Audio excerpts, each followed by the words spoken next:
Salut, c'est Royal Fox. Aujourd'hui on se retrouve pour une nouvelle vidéo. C'est le début d'une nouvelle série qui va s'appeler Clash Story. Il y aura un épisode par semaine. Et dans ce premier épisode, on va parler de quelque chose indispensable dans l'univers de Supercell, qui est l'élixir. Parce que je voulais commencer par l'élixir, parce que sans l'élixir, il n'y aura pas les troupes, l'histoire des troupes qu'on va présenter dans les prochains épisodes. Et tout d'abord, j'aimerais commencer. Il y a deux types d'élixir. L'élixir normal et l'élixir noir.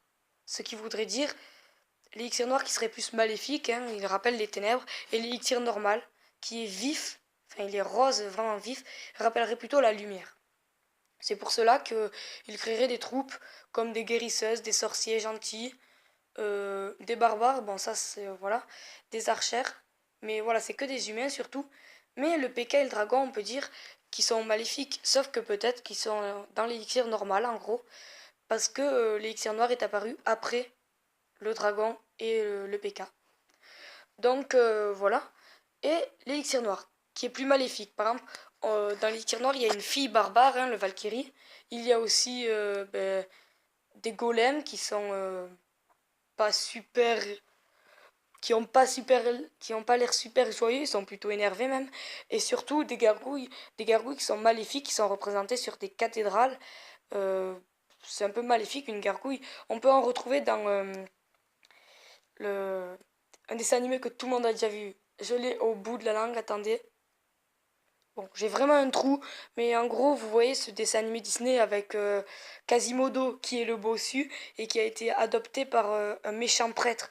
Et bien, dans ce dessin animé Disney, on peut retrouver des gargouilles vivantes qui sont semblables à celles dans Clash of Clans un peu. Donc, vous verrez ça dans le diaporama qui défile normalement.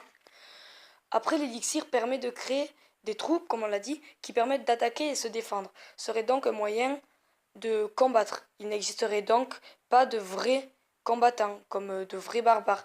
Les barbares sont nés de l'élixir, en gros. Il n'existerait pas de vraies troupes, ce qui expliquerait pourquoi, dans le village Clash of Clans, on ne retrouve que des femmes. Je ne sais pas si vous avez déjà remarqué, que des femmes, et les ouvriers, ce sont les seuls hommes. Mais ce sont des bossus. Je ne sais pas si vous avez remarqué, ce sont vraiment des bossus. Alors que, voilà, sinon il n'y a que des femmes dans le village qui habitent dans l'hôtel de ville. Et justement, ces ouvriers, qui sont un peu balèzes, j'ai envie de dire, habitent dans des petites cabanes, ce qui représenterait un peu la maltraitance.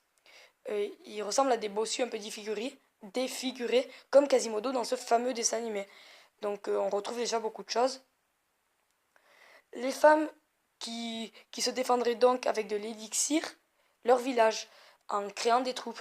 Mais je ne pense pas que ces femmes ont l'air très... je ne pense pas qu'elles pratiquent l'alchimie, tout simplement. Donc je pense que dans l'hôtel de ville, il y aurait un sorcier ou une sorcière qui créerait des troupes euh, pour défendre son village. Du coup, on va venir aux héros qui ne sont pas créés de l'élixir, sont vraiment des géants. Ce seraient des titans, des dieux, des divinités qui viennent aider votre village. Donc voilà, je pense que l'élixir, on a assez décrit ce que c'est. C'est tout simplement une matière, un peu comme du pétrole, j'ai envie de dire, extraite de la terre par les villageois, par les villageoises, et qui serait utilisée par un sorcier ou une sorcière pour créer des troupes et se défendre. Donc voilà, bon ben c'est la fin de cet épisode. Moi je vous dis à la semaine prochaine pour le prochain épisode de cette série et à demain pour un nouvel épisode Clash Royale. Allez, ciao!